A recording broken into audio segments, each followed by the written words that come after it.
Y es maravilloso que podamos nosotros saber que una de las verdades más importantes que necesitamos conocer para vivir realmente en libertad, en seguridad, en esperanza, es conocer qué grande es Dios.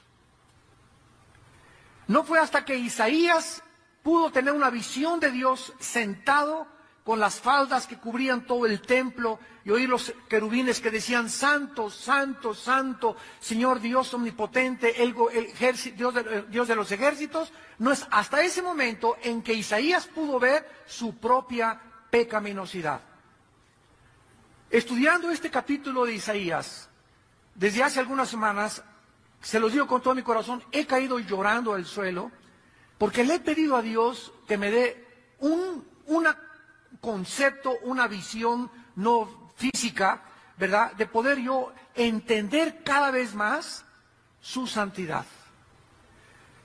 Cuando nosotros entramos a la Biblia y vemos que Dios es un Dios santo y que nos manda que nosotros seamos santos como Él es santo, no es un Dios que nos dice: yo solamente te salvé para perdonarte tus pecados y para que te fueras al cielo, sino que nos manda que seamos santos, porque es la esencia del carácter de Dios. ¿Qué nos está diciendo Dios cuando nos dice que seamos santos como Él es santo? Nos está invitando a imitar su carácter, a que nosotros seamos separados del mal, que odiemos el pecado, que aborrezcamos el mal, que aborrezcamos y que tengamos su temor de Él en nuestro corazón, para que podamos verdaderamente ser como Él. Y no es hasta que el cristiano entiende que es el carácter lo que Dios anhela transformar en nuestra vida, pues el cristiano va a creer o seguir creyendo que lo que Dios quiere es que hagamos muchas actividades. Y aunque no es malo involucrarse en muchas actividades, lo más importante es tener el carácter de Jesucristo, la santidad, aborrecer el pecado, detestar todo aquello que Dios odia, aborrecer todo lo que Dios odia, para que podamos cada vez asemejarnos más y más y más a Él. Esto es lo que Dios quiere que nosotros entendamos, porque cuando comenzamos a santificarnos, a apartarnos del pecado, a odiar el pecado, a comenzar verdaderamente a amar las cosas que Dios ama, es cuando comenzamos a entender la Biblia. Es cuando comenzamos a tener revelación. La revelación no viene porque alguien me toque de repente y me tumbe al suelo y ya tenga yo el espíritu o la unción de Elías o de Eliseo. Esa revelación no viene así, viene a través de la santificación. No puede haber poder sin santidad. Entonces no es automática la santidad. Son días, meses, años que tenemos que caminar con Dios. Y cuando caminamos con Dios en santidad, no solamente nos da revelación, sino que comenzamos a caminar con una seguridad en la vida, con una confianza en la vida. Podemos decir: confía en Dios y haz el bien, y habitarás en la tierra y serás apacentado de la verdad. Deleítate a sí mismo en Jehová, y Él te concederá todas las peticiones de tu corazón. Encomienda a Jehová tu camino y confía en Él, y Él hará. No te exaltes, no te alarmes, no tengas ningún intento de hacer el mal, ni de envidia, ni de temor por las cosas que están pasando, porque Él exhibirá tu justicia como la luz y tu derecho como el mediodía. Y cuando podemos verdaderamente esas promesas apropiárnoslas, amanecemos y le decimos: Señor, gracias a Dios que yo no soy Dios. Yo no puedo cambiar la vida de mi esposa, de mis hijos, de la iglesia, de mi trabajo, de mi patria, de mi nación. Gracias a Dios que soy insignificante, soy tan pequeño ante tus ojos, Señor. Tú eres el Dios poderoso, tú eres el que puede hacer cosas. Yo quiero hoy, como un niño recién nacido, acurrucarme como un pollito debajo de las alas de la gallina y confiar en ti, esconderme en ti, Señor, y saber que estoy seguro, que estoy confiado, que puedo vivir bajo el amparo de tus alas, porque tú eres mi fortaleza, mi luz y mi salvación. Esa es la vida que Dios quiere darnos. Es una vida en abundancia, es una vida librados del temor, de la inseguridad, de la incertidumbre. Es una vida donde verdaderamente hemos entrado al reposo de Dios.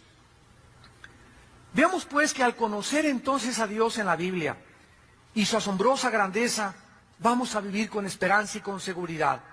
Y para asegurarnos de estas verdades y de que Él va a cumplir sus promesas, vamos a ver a continuación la lista de las cosas que el Espíritu Santo nos enumera acerca de qué grande es nuestro Dios. Número 1, en el versículo 12, Dios es más grande que el universo que Él ha creado. Dios es más grande que el universo que Él ha creado. Escuchen las preguntas que el Espíritu Santo nos hace. ¿Quién midió las aguas con el hueco de su mano y los cielos con su palmo? Con 3 dedos juntó el polvo de la tierra y pesó los montes con balanza y con pesado los collados.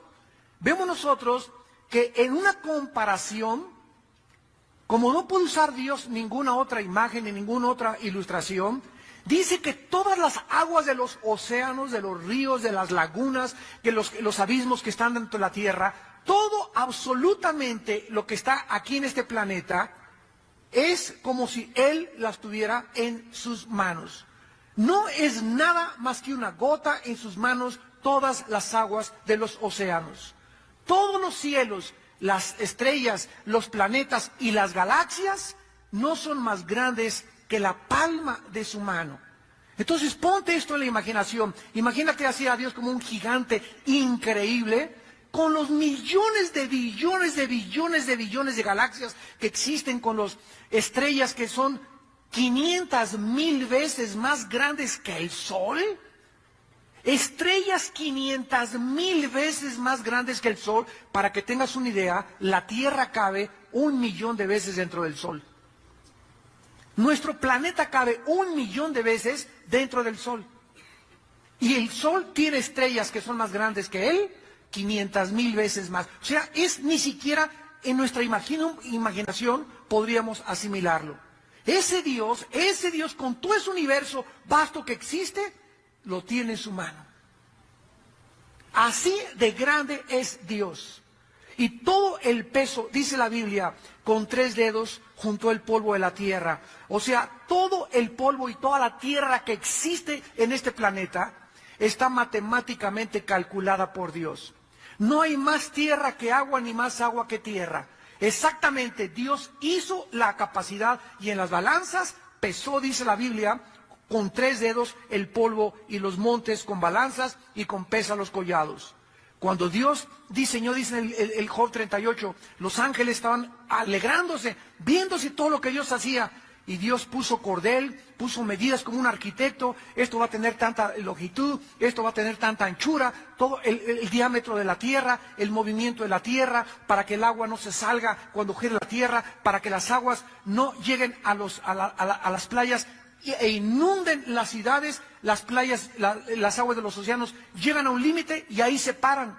¿Por qué los océanos no se van contra las ciudades? Porque Dios les puso un límite. Dios calculó todo, los collados, los montes, el polvo, las aguas. Es un Dios infinitamente sabio.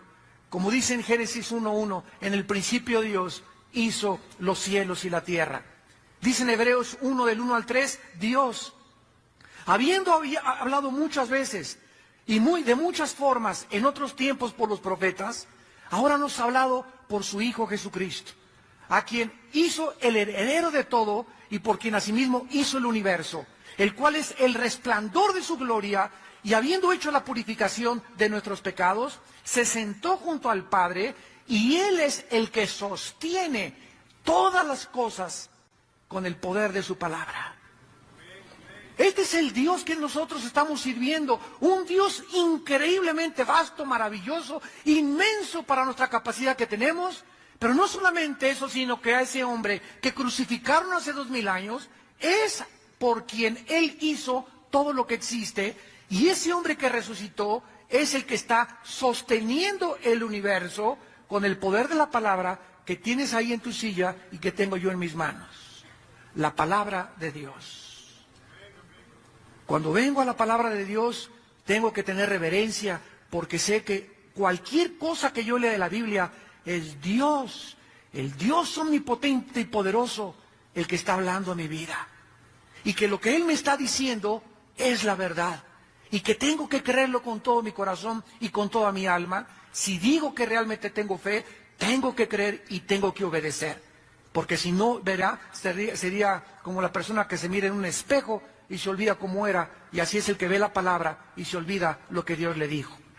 En segundo lugar, dice el versículo 13 y 14, que Dios es más grande que cualquier maestro o consejero del universo. ¿Quién enseñó al Espíritu de Jehová o le aconsejó enseñándole? ¿A quién pidió consejo para ser avisado? ¿Quién le enseñó el camino del juicio o le enseñó ciencia o le mostró la senda de la prudencia? El conocimiento de Dios, el entendimiento de Dios y su justicia son infinitas.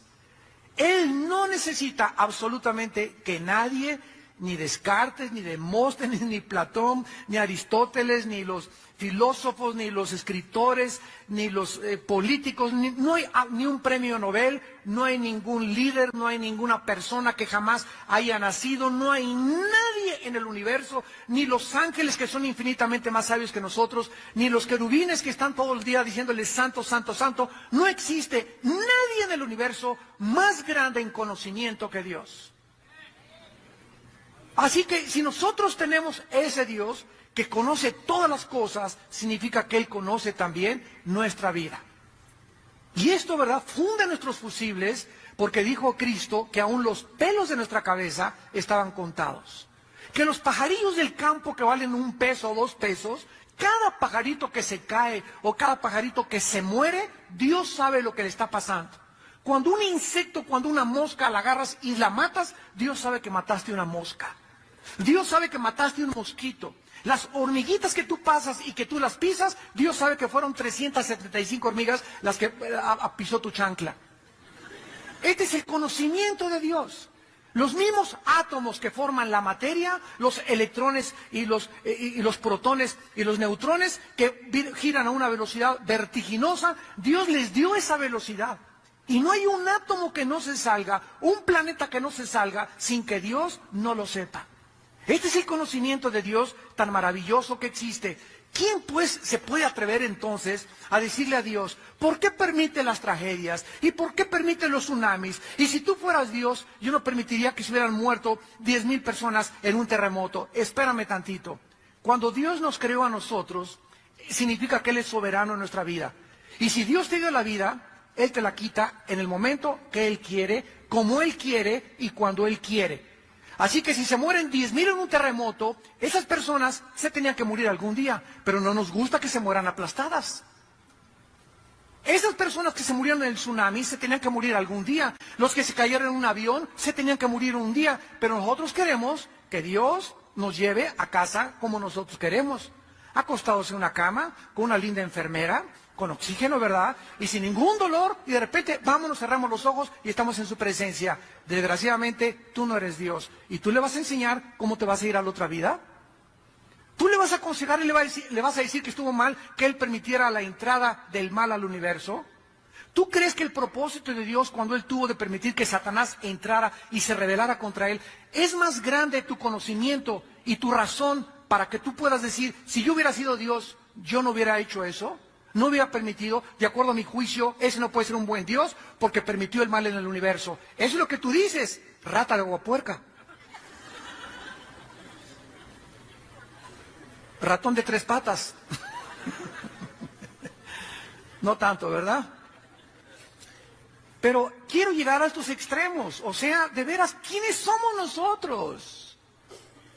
Después de que Job le vino todo lo que le vino y se le cayó su casa y sus hijos se murieron y perdió sus bienes y perdió la bolsa de valores y se quedó en la calle. Y aparte le vino a Job una enfermedad de la punta de la cabeza a los pies. Job comenzó, ¿por qué me habrá pasado esto? Dios mío, será un juicio, será el pecado, estaré mal. Y todavía vienen los 3 amigos. Sí, es por el pecado, Job. Es que tú tienes escondidas cosas que no le has confesado a Dios porque es una maldición que te ha caído. Y cuando pasa todo un año y Job no puede entender qué fue lo que hizo que Dios actuara de esa forma con él, se aparece Dios y en el capítulo 38 le dice a Job, oye Job, ¿estabas tú cuando yo fundé la tierra?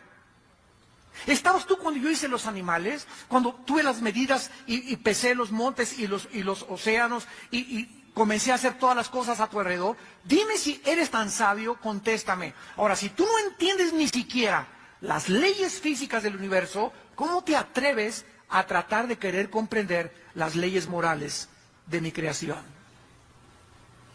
Y entonces cuando Job se dio cuenta que con quién estaba hablando y se dio cuenta de la grandeza de Dios, cayó Job de rodillas, capítulo 42, y le dijo: me aborrezco hasta el polvo. Oye ahora, Señor, habla tú y yo oiré. Ahora me doy cuenta que lo que yo estaba hablando eran marihuanadas.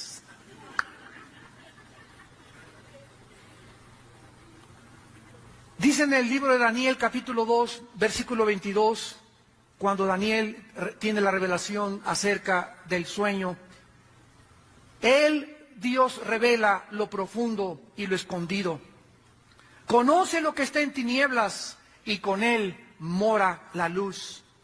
En Romanos capítulo 11, cuando el apóstol Pablo habla acerca del misterio de por qué Israel ha sido puesto a un lado y la iglesia ha surgido ahora, pero que Dios no ha terminado con Israel y que dentro del plan de Dios está volver otra vez a levantar a Israel.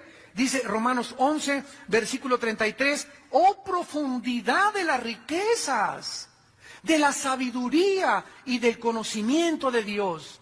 Cuán insondables son sus juicios e inescrutables sus caminos.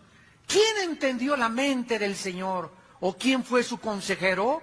¿O quién le dio el primero para que le fuese recompensado? Porque de Él y por Él y para Él son todas las cosas. A Él sea la gloria por los siglos. Amén. Pablo hizo lo mismo que Isaías. Lo mismo que Isaías. Oh, dice Pablo, si yo tratar de comprender todos tus misterios, ¿por qué haces esto? ¿Por qué haces aquello? ¿Por qué permitiste que este presidente surgiera en esta nación? Dios tiene un propósito para todo lo que Él está haciendo y para todo lo que Él permite. Y cuando nosotros entramos en su plan y entendemos sus caminos y sus pensamientos, entramos a ser dirigidos por el Espíritu Santo, porque todos los que somos hijos de Dios deberíamos de ser guiados por el Espíritu Santo y no por las corrientes del mundo. En tercer lugar, dice el versículo 15 al 17 de Isaías 40, que Dios es más grande que todos los imperios y que todas las naciones y que todos los gobiernos del mundo. He aquí que las naciones, versículo 15, le son como la gota de agua que cae del cubo. O sea, si tú tomas ahorita las 200 naciones que hay en el mundo, aproximadamente creo que rebasamos las 200. Si tomamos todas estas naciones, Estados Unidos, China y todo, comparado con la grandeza de Dios, es como una gotita de agua. O sea, ¿y lo demás de la cubeta qué es? Nos ponemos a pensar, ¿verdad? Si una gotita son todas las naciones, ¿qué es lo que queda dentro de la cubeta? Todas las millones de galaxias y todas las cosas que ha hecho, comparado con todo lo que ha hecho, las naciones del mundo son como una mirrimiña, chiquitita, minúscula, insignificante gotita de agua. Y aquí vemos en la tierra a los gobernantes, y aquí yo, y vamos a tomar, y este es el camino, y este es el camino, no, es que esto y el otro. A Dios, no saquen la Biblia de la Corte de Justicia, que no haya oración ya tampoco en las escuelas, no nos olvidemos de Dios, separemos totalmente las cosas de Dios. El gobierno es una cosa y Dios es otra cosa. Cuando nos damos cuenta, en el Salmo 2, que eso fue lo que escribió David, que se juntan los gobernantes y los que se creen muy sabios, y dicen, rompamos de Dios nuestras ligaduras, echemos nuestras cuerdas, vamos a gobernar nosotros juntos. Desgraciadamente, señores sociólogos, antropólogos, criminólogos, etcétera, antropólogos, etcétera, etcétera, desde 1945, que se fundó la Liga de Naciones y que se cambió el nombre a Organización de Naciones Unidas, nunca han podido las Naciones Unidas detener las guerras, ni traer la paz, ni ningún organismo independiente mundial en el mundo. Hasta que Cristo regrese, no tendremos paz. ¿Por qué? Porque los seres humanos somos demasiado pequeños para resolver problemas que van más allá de nuestra capacidad finita intelectual para resolverlos. Tú no puedes atreverte a casarte sin Dios. Tú puedes atreverte a tener un novio si tu novio no es una persona entregada al Señor. Porque el matrimonio es para discípulos, para un hombre y una mujer que siguen los dos a Dios, porque si los dos siguen, van a llegar a Dios. Y mientras más sigan a Dios, más se juntan. ¿Por qué? Porque no puedes tú casarte con una persona que no sigue a tu mismo Dios. Entonces tenemos que entender eso, que Dios es un Dios que quiere que nosotros lo conozcamos y entendamos cómo piensa y por qué actúa como actúa. Para eso nos dejó la Biblia. Aquí encontramos los pensamientos y los caminos de Dios. En Primera de Crónicas capítulo 29, Primera de Crónicas capítulo 29, dice en el versículo 12, versículo 11 y 12, el rey David: tuya es, oh Jehová, la magnificencia, el poder, la gloria, la victoria y el honor, porque todas las cosas que están en los cielos y en la tierra son tuyas. Tuyo, Jehová, es el reino, y tú eres excelso sobre todos. Las riquezas y la gloria proceden de ti, y tú dominas sobre todo. En tu mano está la fuerza y el poder, y en tu mano el hacer grande y el dar poder a todos. Díganme ustedes, ¿por qué David era un hombre conforme al corazón de Dios? Porque era un hombre que conocía la grandeza de Dios. Y es increíble que a los 17 años David conocía tanto a Dios y meditaba tanto en el campo cuando tocaba su arpa y le componía himnos a Dios. Es increíble que a esa edad se haya enfrentado a un gigante llamado Goliat y que le haya dicho: tú vienes a mí con lanza y con espada y con casco y con armadura, pero yo vengo a ti en el nombre de Jehová de los ejércitos. Conocí a Dios. Cuando tú conoces a Dios y tienes esta sabiduría, dime, ¿quién te puede hacer frente en tu vida? Nadie te podrá hacer frente durante todos los días de tu vida. ¿Por qué? Porque cualquiera que te amenace en tu vida, cualquier temor que tú tengas inconsciente, el dinero que se levanta como un Goliat, o la falta de trabajo, o la falta, etcétera, etcétera, son problemas que Dios los conoce. Él conoce, Él es omnisciente, Él sabe qué necesitas, Él sabe qué necesito, Él sabe cuántos cornflakes tienes en tu alacena, sabe cuántos litros de leche te faltan, Él sabe todas esas cosas. Y Él suplirá todo lo que nos falta conforme a sus riquezas en gloria en Cristo Jesús. Pero ¿por qué muchas personas viven como viven? Porque no lo conocen ni tienen confianza en Él. Y se levantan: ¿qué comeré? ¿A dónde iré? Y comienzan la desesperación. Y Dios ve desde los cielos a sus hijos, ¿verdad? Que nos ve como peor que gotas de agua. Y dice: si tú quieres que yo entre en acción en tu vida y llene tus alacenas y puedas en casa, confía en mí. Confía en mí. Tú no puedes tener temor al mundo y temor de las circunstancias y temor de Dios, porque el perfecto amor echa fuera el temor. De donde el que teme vive atormentado. Y la humanidad ahorita, ven alrededor, nunca el mundo había estado tan desesperado como en la época que estamos viviendo. Ahora que vine yo de Dallas antier, la semana pasada, 37 personas en Dallas se suicidaron. Y estoy hablando personas de la clase media alta. Porque de repente se acabó su negocio. Los que invirtieron en la bolsa de valores, los que invirtieron acá, los que invirtieron allá, como todo es a crédito y todo es a crédito y todo es a crédito, se acaban los empleos, no tengo para pagar los intereses y lo que he pagado en 5 años han sido solamente los intereses, el interés principal de mi caso de mi carro. Ahora que ya no tengo ni siquiera para seguir pagando eso, ¿qué me queda? Se pegan un balazo, o se ahorcan, o se envenenan con algún veneno. Esto es lo que está pasando en el mundo. ¿Por qué? Porque la gente tiene sus ojos puestos en este mundo que es como el vapor y que el momento que Dios quiere sopla sobre el mundo y todo va a desaparecer. Pero nosotros lo conocemos a Él. Es un Dios que te ha dicho: no, nada te faltará, nunca te abandonaré. Estaré contigo y a la diestra de tu mano te levantaré y te fortaleceré. Los que piensen mal contra ti, piensan mal contra mí, dice el Señor. Yo soy tu escudo y tu fortaleza. Yo soy el Dios de tu salvación. ¿Por qué entonces vives como vives? ¿Por qué has recurrido inclusive a las pastillas tranquilizantes, al alcohol, a las drogas, a la coca, buscando anestésicos? Porque no puedes enfrentar la realidad, porque no sabes quién soy yo, y me dices de la boca para afuera que eres cristiano.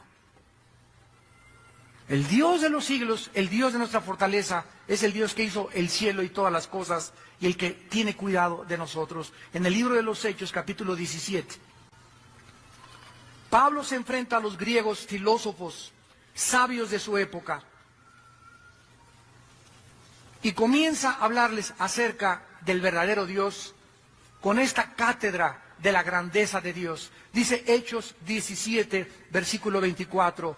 Pablo le dice a los griegos, a los filósofos: el Dios que hizo el mundo y todas las cosas que en él hay, siendo Señor del cielo y de la tierra, no habita en templos hechos por manos humanas. O sea, quitémonos, amados santos de Dios, esa frasecita, vamos al templo. Esto no es un templo, el templo somos las personas.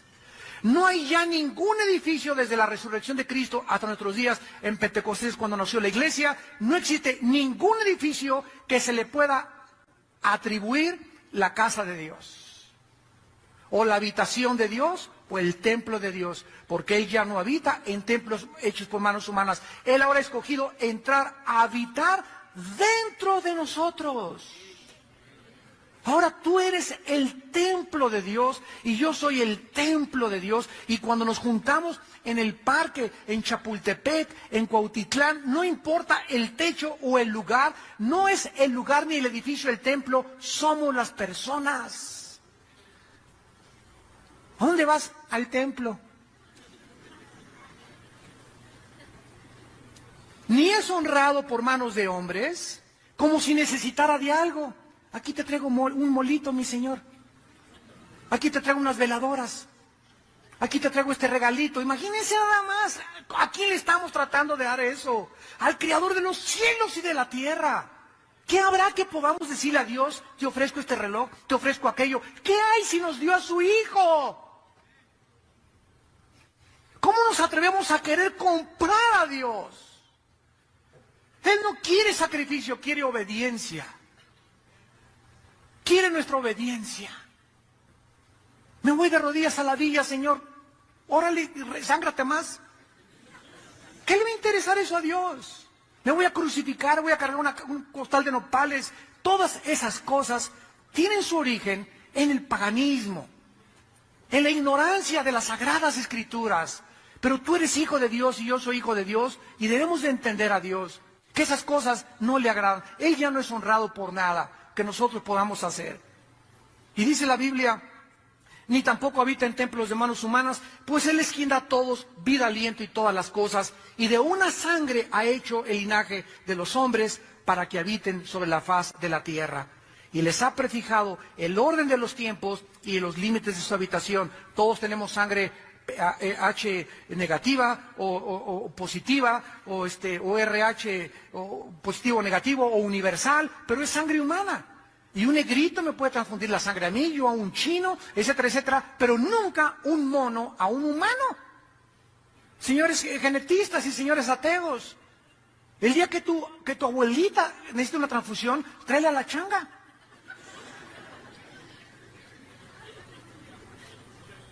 La misma composición de los cromosomas y la misma composición del ADN que tenemos nosotros, el código genético hereditario, impide que nosotros podamos cambiar de una especie a otra especie. Y esto fue escrito antes de que se descubriera en 1860 la ley de la herencia por Gregorio Mendel. Más de 18 siglos antes, el apóstol Pablo les dijo a los filósofos, a los que se creían muy sabios, ¿sabe una cosa? Todos los seres humanos somos una sola raza. No hay raza amarilla, no hay raza negra, no hay raza anglosajona. Somos una sola raza, somos la raza humana. No, la raza de los indios, la raza de los negros, no, somos una raza todos, porque todos tenemos sangre humana. No hay ninguna especie subhumana. ¡Qué maravilla de la Biblia! Para que habitemos en la tierra, Dios nos dio esta sangre, no en la luna, no en Marte. Están buscando luna de miel en la luna, imagínense nada más cambiarlo por Cancún. Imagínense nada más ir tú con escafandra ahí o a Marte, a la luna de miel, a la luna. Están ahí apartando lugares para el año 2010, 2012. ¿Qué canica? Yo la luna de miel, lo que menos quieres hacer es una escafandra. Te va a estorbar. Imagínate con todo ese traje de astronauta, en la luna de miel, que era en traje de baño, ¿verdad? Y nos ha prefijado el orden de los tiempos y los límites de la habitación. De acuerdo a este versículo, el hombre nunca conquistará el espacio. nos ha preordenado para que vivamos en este mundo. Y en 1945-43, Alberto Einstein, cuando descubrió su fórmula E igual a mc al cuadrado, descubrió que por la velocidad y por el tiempo el hombre jamás llegaría fuera de ninguna galaxia. Porque si tú te vas ahorita en una nave a Marte y cuando regreses, tu esposa va a tener 15 años más que tú. Porque el tiempo no existe en el espacio igual que aquí en la Tierra. Y además la velocidad. Tendrías que ir a la velocidad de la luz para llegar casi en 5,000 años a la más cercana galaxia. Entonces, Dios lo había dicho ya con cientos de años de anticipación. En cuarto lugar, Dios es más grande que todos los dioses y los ídolos del mundo. Versículo 18 al 21, Isaías 40. Dios es más grande que todos los falsos dioses y que todos los ídolos del mundo. Dice el versículo 18, ¿a quién pues o a qué haréis semejante a Dios? ¿O qué imagen le compondréis? O sea, aquí estamos en un planeta donde tenemos la conciencia de que hay un Dios. Y la gente, como no ha visto a Dios, ni nadie la ha visto jamás, pues tenemos que pintar algo que se parezca a Dios. Y dice Dios, pero ¿cómo puedes tú ir y cortar un pedazo de tronco y hacer un mono con el pedazo de tronco, con tu machete y con tus instrumentos, y poner en ese tronco que tú hiciste y que tú labraste como carpintero, y después de esa imagen del tronco, o de yeso o de cemento, a lo que tú hiciste con tus manos, hincarte y rendirle culto a esa cosa que no ve, que no oye, que no camina, que no siquiera tiene pensamiento? Es lo que se llama idolatría. Pero todos nosotros, antes, ¿verdad?, de conocer a Cristo, estábamos involucrados en eso. Y llegábamos y nos hincábamos delante de las imágenes, y ahí está la Virgen, y ahí está San Judas Tadeo, y ahí está esas cosas, ¿verdad? ¿Cómo podríamos nosotros a esas imágenes, a esos hombres, compararnos con Dios, el Dios del universo? ¿Cómo podríamos asemejarle y tener la herejía, la mente herética para compararlo con ese Dios? Dios ya había desafiado a Israel hace 2700 años. ¿A quién me quieren comparar? ¿Qué imagen me pueden poner ustedes si no saben ni cómo soy, más que soy espíritu? El artífice, o sea, los escultores, preparan la imagen de talla, versículo 19. El platero le extiende el oro y le funde cadenas de plata. El pobre escoge para ofrecerle madera, que no se apolilla hasta con eso. Se busca un maestro sabio que le haga una imagen de talla que no se mueva. Esta es la idolatría. Andamos buscando a quién adorar. ¿Por qué? Porque traemos dentro del alma la eternidad. El ser humano nació a imagen y semejanza de Dios. Y como traemos la eternidad entre nosotros, los egipcios, al morir, le ponían la espada y la comida a sus muertos. Los chinos, no hay una civilización, no hay una tribu africana que no crea en la vida después de la vida. Los ateos solamente son los pseudointelectuales que conocemos. Pero el hombre trae la eternidad en el corazón. Y como no sabe quién es Dios, pues se hace un Dios y se inclina ante alguien que él mismo ha creado. Y por eso hay 4 preguntas en el versículo 21. ¿No sabéis? ¿No habéis oído? ¿Nunca te lo habían dicho desde el principio? ¿No han sido enseñados desde que la tierra se fundó? En otras palabras, está diciendo a Dios, bueno, es que solamente levanta los ojos al cielo y date cuenta que hay un orden, que hay un diseño, y que no puede haber un diseño sin un diseñador. Si yo voy a ver una pintura, yo no puedo creer que esa pintura de la Gioconda se haya hecho sola o que Chita la haya pintado. Si voy en el desierto y me encuentro un motor de un Volkswagen, con distribuidor, con bomba de gasolina, con acumulador, con alambres, todo perfectamente coordinado para que pueda un coche andar, yo no puedo comprobar y decir y concluir, las arenas del desierto hicieron el motor del Volkswagen, o encontrarme un reloj, una maquinaria perfecta en la calle y decir, se hizo por el cemento de la banqueta. Así son las personas, vean ustedes cómo nos reímos, pero así son los ateos. Es increíble que se digan intelectuales y pensadores y que puedan desafiar a ese Dios y decir, todo es la obra de un accidente. Todo apareció por un accidente, cuando la misma física comprueba que nunca del desorden ha surgido el orden, sino al contrario, del orden surge el desorden. De una explosión, como dicen, del Big Bang, surgió el universo. Jamás ni físicamente se ha comprobado eso. Pero esa es la soberbia intelectual del ser humano, por la cual la Biblia nos revela en esta mañana. Dios es más grande que cualquier Dios. En quinto lugar, Dios es más grande que los habitantes de este planeta. Versículo 22. Él está sentado sobre el círculo de la tierra. Tomen nota, 2360 años antes de Galileo Galilei. Ve, y así frótale la Biblia en la nariz a tu maestro en la escuela. 2360 años antes de Galileo Galilei, la Biblia ya decía que la tierra era redonda. Isaías 40:22. 2360 años antes, que fue cuando se escribió Isaías. Datos científicos de la palabra de Dios. Cuando Dios mira desde su trono el universo, a toda la gente, parecemos como langostas. Simplemente súbete a un avión a 10 kilómetros de altura o 32,000 pies de altura y voltea hacia abajo, ¿verdad? Y ya no ves a nadie más que puntitos de arena. Así es como nos ve Dios. Y al mismo tiempo que nos ve así, nos ama, que dio su vida por nosotros en una cruz. ¿Cómo podemos conceptualizar eso? Que siendo tan pequeños, haya dado su vida por nosotros. Oh, profundidad de las riquezas y de la sabiduría de Dios. Cuán insondables son sus caminos, inescrutables sus riquezas. Dice en Isaías capítulo 2, versículo 22, Isaías 2:22, hablando de lo mismo: dejaos del hombre cuyo aliento está en su nariz, porque de qué él es estimado. Si todos somos como langostas, si ninguno de nosotros somos dioses, entonces ¿por qué tienes temor del hombre? Entonces, ¿por qué pones tu confianza en un hombre?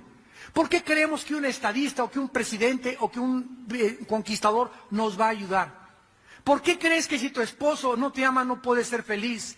Tu felicidad no depende de si tu esposo te hace feliz. Él es un hombre. El que te hace feliz es Dios. Y si tu esposo no te hace feliz Dios. Pero si estás dependiendo de tu felicidad para que sea tu esposo el que te haga feliz, vas a seguir amargada hasta que tu esposo se convierta. Tú sigue amando a Dios y alabándolo. Y bendiciendo a tu esposo. Yo te bendigo en el nombre de Jesús, te bendigo. ¿No me quieres? Pues no me quieras. Pero yo soy tu esposa.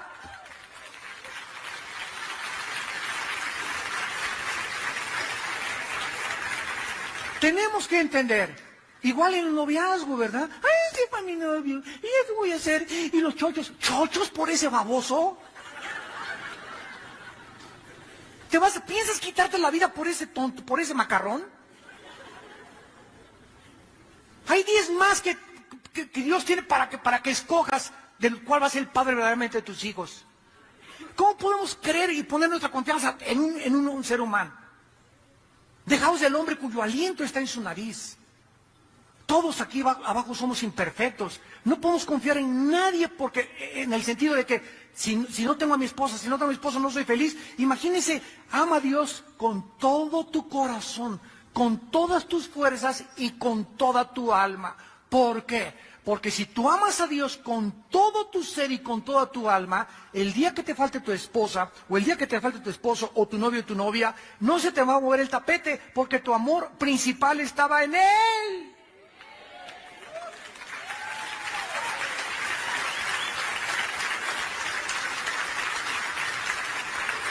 ¿Se dan cuenta de la sabiduría de Dios detrás de los mandamientos que nos da? ¿Por qué nos ordena lo que nos ordena Dios? Cualquier día, ay, qué egoísta, qué ególatra, más quiere que nos veamos a Él. No, es que cuando Él nos dice, por ejemplo, no cometerás inmoralidad, nos está diciendo Dios, cada vez que pecas, te lastimas, mijito. Cada vez que pecas, te estás lastimando, te estás hiriendo. No quiero que te lastimes. Di mi vida por ti. Por eso te digo, no cometas inmoralidad. No robes. No trances a tu vecino. No eches mentiras. Porque cada vez que lo haces, cada vez que pecamos, estamos lastimándonos a nosotros mismos. Porque el pecado nos hace sufrir. Esta es la razón por la cual nos dice Dios que seamos santos, porque Él es santo. Porque Él odia la maldad. Y Él sabe que el pecado es la razón por la cual su Hijo en la cruz abrió sus brazos. Y si fue tan grande el precio que Él pagó por ello, compréndelo, asimílalo en tu corazón. Dios quiere que aborrezcas el pecado. Quiere tu felicidad. Quiere darte una buena esposa, un buen esposo, un buen coche, una buena casa. Pero por favor, obedécelo. Cree lo que Él te está diciendo. Él es más grande que cualquier cosa que puede existir. En el capítulo 12 de Job, versículo 17, dice Job 12:17, Él hace andar despojados, de consejo a los consejeros y entontece a los jueces. Versículo 24 y 25, Él quita el entendimiento a los jefes del pueblo de la tierra y los hace vagar como por un yermo sin camino. Van a tientas como en tinieblas y sin luz y los hace errar como borrachos. Ese es nuestro Dios. Hay esas personas en quien nosotros ponemos nuestra confianza, en quien creemos que nos van a ayudar, en quien creemos que si no no, y si entra mi cuñado de diputado, ahora sí la voy a hacer, y si entra el gobernador ahora sí la voy a hacer, y si sube el petróleo, ahora sí, y confiamos en el dinero, en el petróleo, en las personas que son como langostas delante de Él. Maldito el hombre que confía en el hombre. Tenemos que confiar en Él, quererle a Él, amarlo a Él, entregarle nuestra vida a Él. En Él somos y nos movemos y existimos. Y cuando comenzamos a ver esta grandeza de Dios, comenzamos a vivir con seguridad. Y finalmente, dicen los últimos versículos del 27 al 31, lo más precioso de este capítulo. ¿Por qué dices, oh Jacob, y hablas tú, Israel, mi camino está escondido de Jehová y de mí pasó mi juicio? ¿No has oído, no has sabido que el Dios eterno es Jehová? Dios es más grande que cualquier problema o cualquier tentación que podamos enfrentar. En primer lugar, dice el versículo 28, que Él es el creador de todas las cosas, por lo que Él conoce todo lo que está sucediendo. Si tú lees Apocalipsis 2 y Apocalipsis 3, hay 7 cartas a 7 iglesias. Y todas las cartas comienzan con estas palabras. Yo conozco tus obras. Yo conozco tus obras. Yo conozco hoy muchachita, ¿a qué hora te levantaste hoy? Y tú. Sé que desayunaste. Sé cuando te levantaste qué estabas pensando. Sé a qué horas te acostaste. Hoy te viene el doctor, qué revistas estabas leyendo. Qué revistas compraste en Sanborns. Qué películas viste. Qué retaste en Blockbuster. Yo conozco todo lo que ustedes hacen, dice el Señor. Su mirada penetrante llega hasta lo más profundo de nuestra alma y nuestro corazón y nos desnuda, y no podemos engañar a aquel que es tan grande, que conoce las hormigas y los moscos y los pájaros, que al mismo tiempo conoce también lo que nosotros somos. Y a cada uno nos paga conforme a nuestras obras. Ese es nuestro Dios. En segundo lugar, dice el versículo 28b, no desfallece ese Dios, que es el origen de la energía. Nunca es posible que pueda cansarse o decir ya me tienen harto, y su entendimiento no hay quien lo alcance, ¿verdad? Él es el origen de toda la energía del universo. Él es la fuente de la energía. ¿Qué le pasa a un celular cuando se le acaba la pila y lo desconectas? Bueno, el cable, ¿verdad?, es como el cuerpo, el celular es como el alma y la luz es como el Espíritu Santo. Entonces nosotros, como un celular o como un foco, al conectarnos a la energía, sacamos algo que no es inherente en nosotros. Entonces, cuando yo vengo a la Biblia, me estoy conectando a Dios. No hay otro origen para mi energía, para mi ánimo, para mi fuerza, para seguir peleando, para no desanimarme, más que mi contacto con la palabra de Dios. Al conectarte tú con la Biblia, estás jalando esa energía y dice la Biblia que entonces si estabas cansado, si estabas deprimido, si estabas desanimado, vas a comenzar a levantar alas como las águilas. Esto es lo que Dios nos quiere enseñar en esta mañana. Él da esfuerzo al cansado y multiplica las fuerzas al que no tiene ningunas. ¿Cuántos de nosotros, yo continuamente llego a mi casa y caigo hincado, Señor, y así de todo lo que he visto, de todas las cosas, persecución y apatía y apostasía, etcétera, etcétera, que dices ya, problemas con los hijos, problemas en las iglesias, etcétera, etcétera, ya no puedo, Señor, ya la cabeza no puedes ni pensar, ¿verdad? Quisieras ya irte a Cancún, irte a Acapulco, pero no puedes escaparte por la puerta fácil, tienes que caer de rodillas y comenzar, Señor, en el nombre de Jesucristo, hubiera yo desmayado si no hubiera creído en ti, oh alma mía, aguarda en Jehová, no te desesperes, confía en él, aliéntese tu corazón, el Señor vive. Y después de un tiempo de estar con él, comienzas a sentir algo y te levantas y me levanto otra vez y me siento otra vez, ahora sí, como el gallito giro. Pero ¿de dónde viene esa energía, verdad? Es sobrenatural, no voy con el tequila ni con el alcohol, porque es lo que hace mucha gente. No, con el tequila eso me va a dar ánimo, ¿verdad? O un pericazo de coca, o un bachichazo de la mota de la Golden de Acapulco. Todas esas cosas son anestésicos falsos. ¿Por qué la gente recurre a esas cosas? Porque no conocen a Dios. Pruébalo, dice el Señor, pruébame. Pruébame cuando te sientas así. No agarres la botella, no agarres la droga, no agarres las pastillas tranquilizantes. Híncate y dame a conocer todas tus peticiones y la paz de Dios, que sobrepasa todo entendimiento, guardará tus pensamientos y tu corazón en Cristo Jesús. Él guardará en completa paz a aquel cuyo pensamiento en él persevera, porque en él ha confiado. Isaías 29. Mi paz les dejo, mi paz les doy. ¿Qué es lo contrario a la acidez estomacal? ¿Qué es lo contrario al estrés? ¿Por qué la gente está estresada? ¿Qué es lo contrario a los problemas de las úlceras y de los ataques cardíacos? Lo contrario es la paz.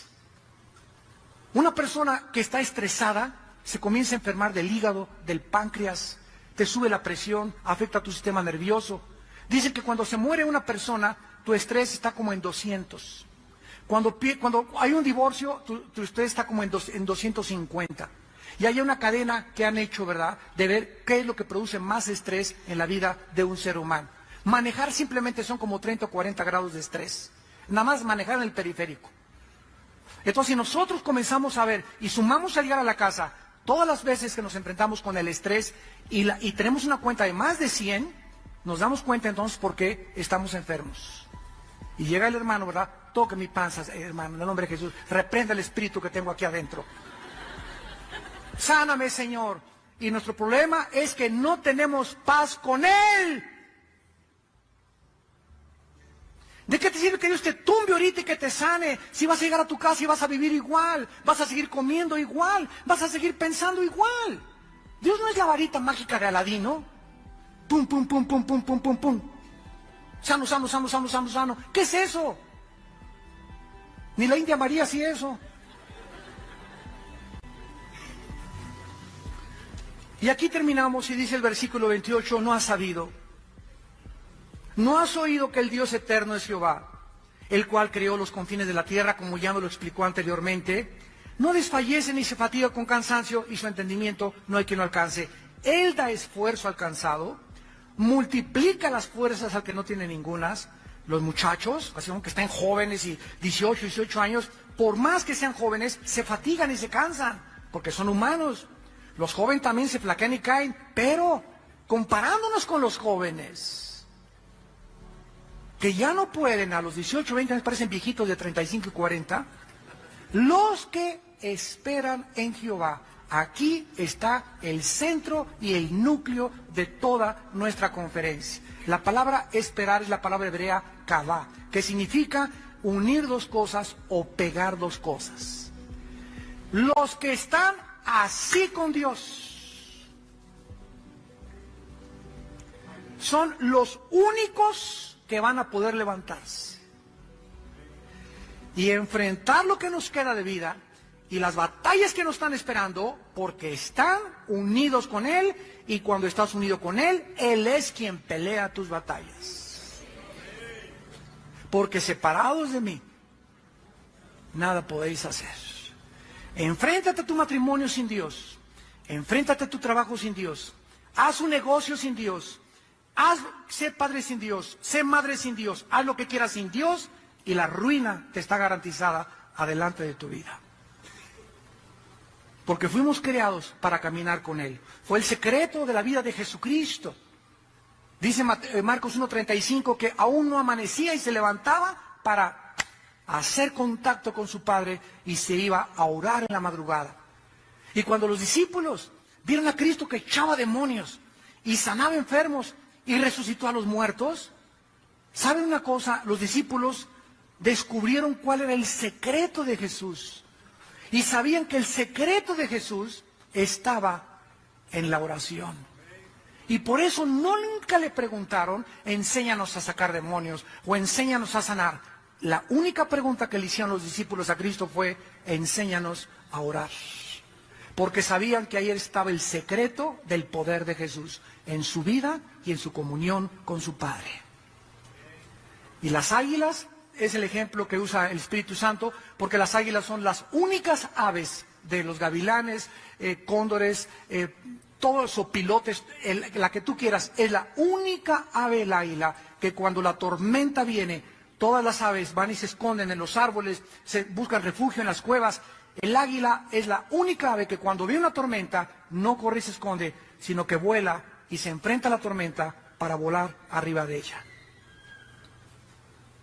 Y así nosotros, cuando tenemos esas fuerzas sobrenaturales, porque no nos ha dado Dios un espíritu de temor, sino de valor y de poder, cuando enfrentamos los poderes, no huimos de la vida, no nos amedrentamos, no tememos, no nos desanimamos, no nos deprimimos 2 o 3 días, sino que hacemos contacto con Dios, venimos a la palabra, aumentamos nuestra vida de oración y vamos a comenzar a volar arriba de los problemas, y los problemas van a quedar abajo de nosotros, porque Él es nuestra fortaleza.